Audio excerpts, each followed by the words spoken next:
I'm Steve Kosmala, a member of St. Benedict's Parish in Johns Creek. Retired 3 years ago. My wife was a caseworker locally. Thought I would bring some good things to the table and some skills from my corporate background.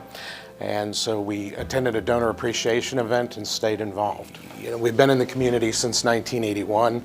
Felt like we really knew it, and yet we really didn't. There were so many things that go on behind the scenes that you never know about. You don't know that there are homeless people in tents behind Kroger. You don't know that there are people living under a bridge at Sugarloaf Parkway. You would never guess it. It doesn't seem even believable. So from that perspective, it was kind of stunning to find out that even in a community that seems to be somewhat well off, it's not necessarily the case for everybody there.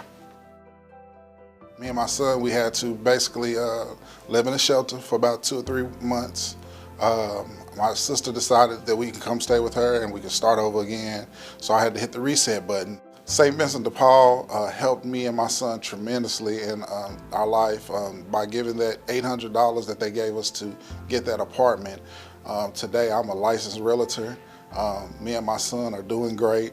He's doing better in school. Because of that blessing from St. Vincent de Paul, I'm able to work with my team, and my team and I, we give back $250 to St. Vincent de Paul each closing that we get. That's over a certain amount of dollars. So it's just a blessing on top of a blessing. That's a big deal. If you can put yourself in their shoes, and you would think that, hey, I wish they could help me, and that makes it all, you know, it makes it easier just to be able to say, well, you know, if I was in their shoes, man, I'd want them to help me the same way. So I tend to help people out. You know, the story that I tell about that still to this day really profoundly impacts me was right after we repurposed our food pantry at the Chambly facility, and we had put in a client choice food pantry, which allowed people to come in, and still allows people to come in and make choices about the food that they want to have. They pick what they want for their family, and it's a great opportunity for them to have dignity and get a balanced basket of food that they can have for their family. Well, one of the first women that came through with a couple of her kids was coming down the aisle where we had refrigerators, and she saw some birthday cakes in there that had been donated to us by one of our supermarket partners, and she started to cry.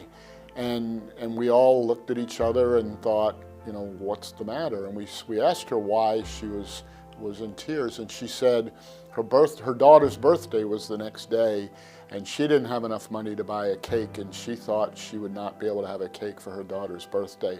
And instead we were able to give her this big, beautiful birthday cake.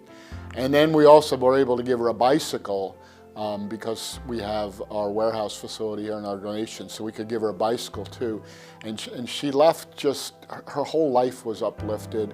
And the thing that touched me the most about it was her whole life was uplifted because of what she felt she could do for her daughter, not for herself. And I'll never forget that day as long as I live.